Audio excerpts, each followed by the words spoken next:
ओम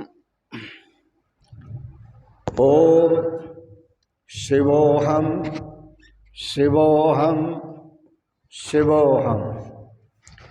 ओम सच्चिदानंद रूपाय विश्वोत्पत्त्यादि Hathaway तापत्रय विनाशाय श्रीकृष्णाय वयं नमः। श्रीकृष्णाय वयं नमः। ओम अखंडानंदबोधाय शिष्यसंतापहारिणे सच्चिदानंद रूपाय तस्मै श्री गुरवे नमः। तस्मै श्री गुरवे नमः। पूर्व प्रसंग में आप श्रवण कर रहे थे सत्यम भूतहितम प्रोक्तम, जिसमें सभी प्राणियों का हेतु हो वही सत्य है, जिसमें सभी प्राणियों का हेतु हो वही धर्म है, और जिसमें अपनी स्वार्थ सिद्धि के लिए प्राणियों का अहित निहित हो वही असत्य है, वही अधर्म है।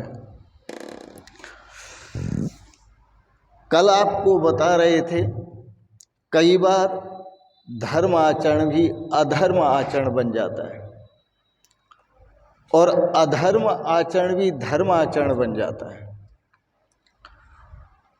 आपको संकेत किया महाभारत के कर्ण पर्व में और द्रोण पर्व में ऐसे सुंदर उदाहरण मिलते हैं।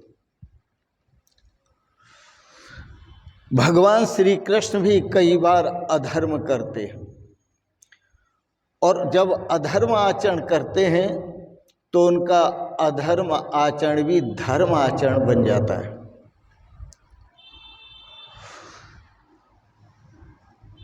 क्योंकि भगवान श्री कृष्ण के मन में सद्भावना है, सद्भाव है, इसलिए उनका सभी के प्रति जो सद्भाव है, सर्वजन हिताय सर्वजन सुखाय, जो ये सद्भाव है, इस सद्भाव के कारण भगवान श्री कृष्ण के द्वारा किया गया अधर्म आचरण भी धर्म आचरण बन जाता है। कर्ण पर्व में कहा गया है कि कर्ण महादानी थे, और कर्ण जो जब युद्ध क्षेत्र में उनके रथ का पहिया जमीन में धंस गया, अपने धनुष बाण अस्त्र शस्त्र रथ में रखकर और वो रथ के पहिए को निकाल रहे थे। जब रथ के पहिए को निकाल रहे थे, ऐसी अवस्था में भगवान श्री कृष्ण ने अर्जुन को कहा, अर्जुन इस कर्ण को मारो, इस कर्ण को मारो। कर्ण ने भगवान श्री कृष्ण से कहा, कृष्ण,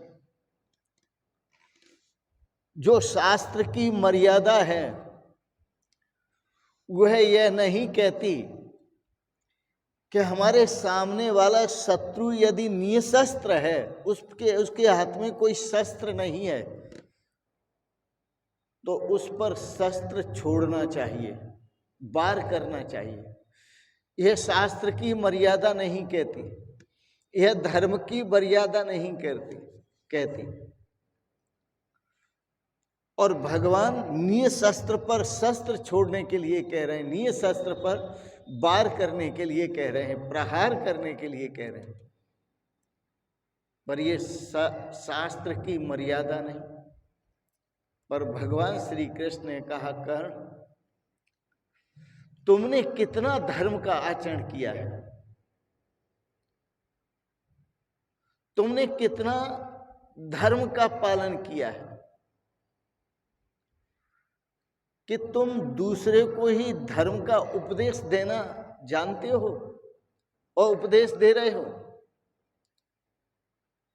याद करो, कौरवों की भरी सभा में जब द्रौपदी को केसों से खींचकर लाया गया और भरी सभा में उसको नग्न किया जा रहा था, तब तुम्हारा ये धर्म कहां गया? तब शास्त्र की मर्यादा कहां गई? उसका भरी सभा में अपमान किया गया और घोर अपमान किया गया। वहां उस धर्म का आचरण करते। कर्ण लाजवाब है, उसके पास कोई जवाब नहीं। इसी प्रकार द्रोण पर्व में कथा आती है कि द्रोणाचार्य पांडवों की सेना का संहार कर रहे थे और धुआंधार संहार कर रहे थे। भगवान श्री कृष्ण ने कहा, मन में सोचा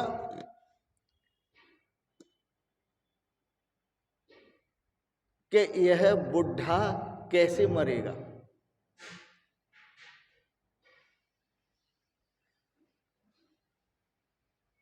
यदि ये नहीं मरा तो बड़ा अनर्थ हो जाएगा कि पांडवों की सेना का पूरा संहार हो जाएगा।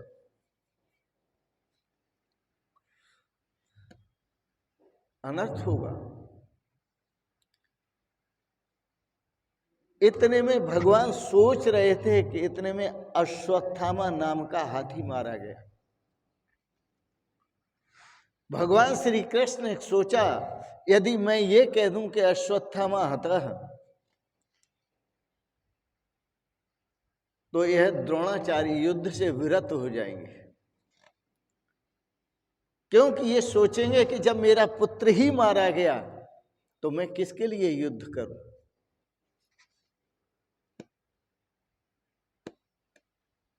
युद्ध क्यों करूं? भगवान श्री कृष्ण ने कहा, अश्वत्थामा हतः।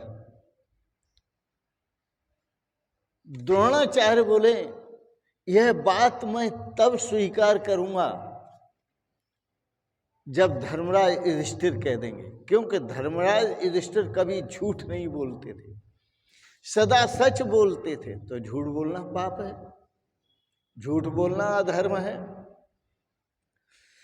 धर्मराज युधिष्ठिर यदि कह दें कि अश्वत्थामा मार दिया गया, मैं सच मान लूंगा। युधिष्ठिर से भगवान ने कहा, युधिष्ठिर कह दो, बोलो अश्वत्थामा हतः। युधिष्ठिर ने कहा, महाराज मैं कभी असत्य नहीं बोलता, आज असत्य कैसे बोलूं? भगवान कहते हैं, दुर्योधन पापी है,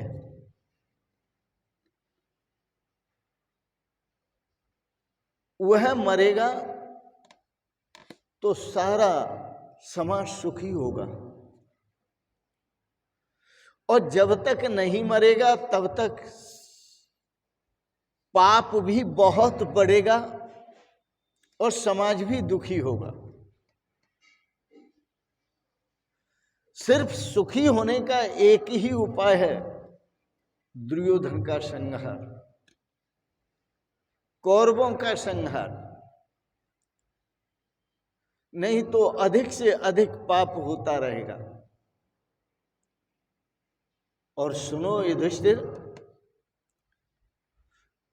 वही कार्य धर्म का स्वरूप है जिसमें सभी का कल्याण हो, सभी का भला हो, सर्वे भवन्तु सुखिनः की भावना जिसमें छुपी हो, वही सबसे उत्तम कार्य है, वही सत्य कार्य है, वही कल्याणकारी है, वही धर्म कार्य है।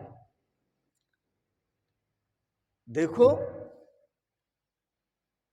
ये द्रोणाचार्य धर्मराज युधिष्ठिर से कहते, देखो ये द्रोणाचार्य ब्राह्मण होकर अधर्मियों का साथ दे रहे हैं, जो अधर्म आचरण में लगे हुए हैं उनका साथ दे रहे हैं, और ब्राह्मण होकर के साथ दे रहे हैं। सहायता कर रहे हैं, वो पाप कर रहे हैं।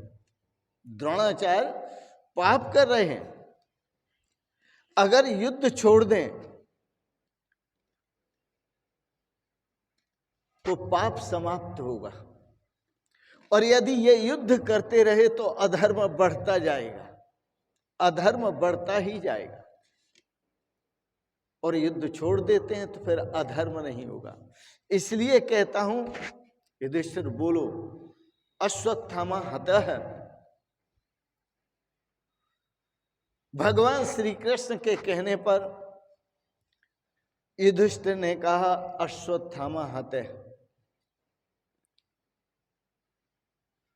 अब ये तो झूठ हो गया, क्योंकि अश्वत्थामा नाम का हाथी मारा गया, न कि द्रोणाचार्य का पुत्र मारा गया। तो असत्य बोलने से पाप न लगे, इसलिए भगवान ने अगले शब्द दिए और कहा कि साथ में धीरे से ये बोलो, नरोवा कुंजरोवा। अश्वत्थामा नाम का हाथी मारा गया, अश्वत्थामा हतः, ये तो कह दिया। जब युधिष्ठिर ने कहा नरोवा कुंजरोवा, सोई भगवान ने शंख ध्वनि कर दी जोर से, और उस शंख ध्वनि में वो शब्द उन द्रोणाचार्य को सुनाई नहीं दिए कि बाद के क्या शब्द थे। नरोवा कुंजरोवा ये शब्द सुनाई नहीं दिए, क्योंकि वो अंतिम शब्द थे, और इसीलिए शंख ध्वनि की, शंखनाद किया ताकि वो सुनाई न दिए दें। तो उसको सुनाई नहीं दिए द्रोणाचार्य। यद्यपि झूठ बोलना या अधर्म है, लेकिन यह अधर्म भी धर्म बन गया, क्योंकि सर्वजन हिताय सर्वजन सुखाय।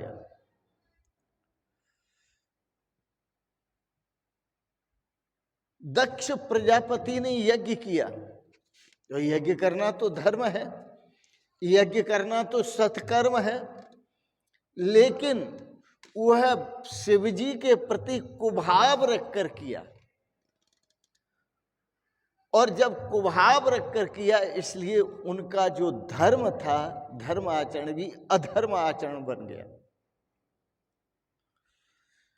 भगवान श्री कृष्ण के द्वारा किया गया असत्य भाषण भी, जो एक अधर्म का रूप था, वह सबके कल्याण के लिए किया गया, इसलिए वह भी धर्म आचरण बन गया। सत्कर्म करते समय, याद रखना, सत्कर्म करते समय अपने भावों को शुद्ध रखो, पवित्र रखो, सद्भाव रखो। किसी के प्रति भी कुभाव न रखो, कुभाव रखकर कोई सत्कर्म न करो। शुद्ध भाव रखना ही सबसे बड़ा तप है, शुद्ध भाव रखना ही सबसे बड़ा तप है, सबसे बड़ा संयम। आपके पास शुद्ध भाव होंगे, शुद्ध विचार होंगे, आपकी मानसिकता शुद्ध होगी, आपका अंतःकरण शुद्ध होगा, तो आप कभी अधर्म आचरण नहीं कर सकते। इसलिए जो भी सत्कर्म करो, सर्वेषाम अविरोधेन ब्रह्म कर्म समारभे। जब कोई भी सत्कर्म करते हैं तो पंडित जी संकल्प कराते हैं कि इस भाव से सत्कर्म करो कि सर्वेषाम अविरोधेन, किसी का बुरा न हो, सबका भला हो। ब्रह्म कर्म समारभे, क्योंकि सभी ब्रह्म का स्वरूप है, परमात्मा का स्वरूप है, तो सबके हित में, सबके भले के लिए, सबके प्रति सद्भावना रखकर ही कर्म प्रारंभ करना चाहिए। इसलिए ये मंत्र उच्चारण होता है, सर्वेषाम अविरोधेन ब्रह्म कर्म समारभे। मंत्र बोलकर प्रत्येक सत्कर्म को प्रारंभ किया जाता है। सबके प्रति सद्भाव रखो, सबको सद्भाव से देखो।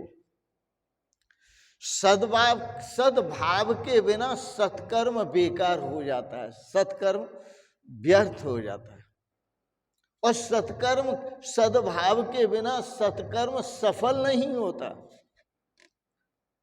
इसलिए शास्त्र की मर्यादा है, सर्वेषाम अविरोधिना ब्रह्म कर्म समारभे।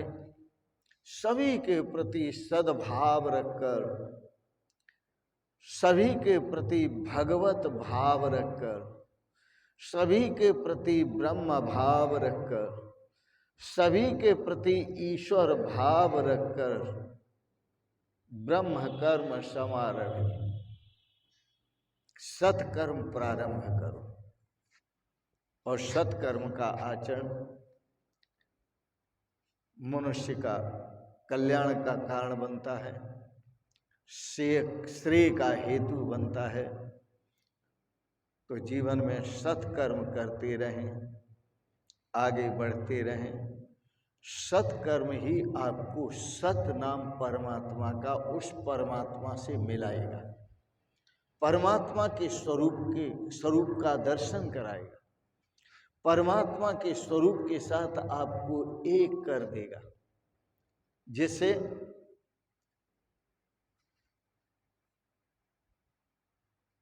शांतिम, आप जो शाश्वत शांति है उस शाश्वत शांति की अनुभूति करेंगे, शाश्वत सुख की अनुभूति करेंगे, शाश्वत आनंद की अनुभूति करेंगे। इन शब्दों के साथ ही आज के प्रसंग को यहीं प्रणाम देते हैं। आपने बड़े प्रेम और श्रद्धा से आज के प्रसंग को, श्रीमद् भागवत के प्रसंग को श्रवण किया, इसके लिए बहुत बहुत अनुग्रहित हैं। और एक बात जरूर कहेंगे, भगवत कृपा से आप सब परिवार सदा स्वस्थ और सुखी रहें। आपको बहुत बहुत शुभकामनाएं, बहुत बहुत आशीर्वाद, बहुत बहुत प्रणाम प्रणाम प्रणाम। शिवोहम शिवोहम शिवोहम।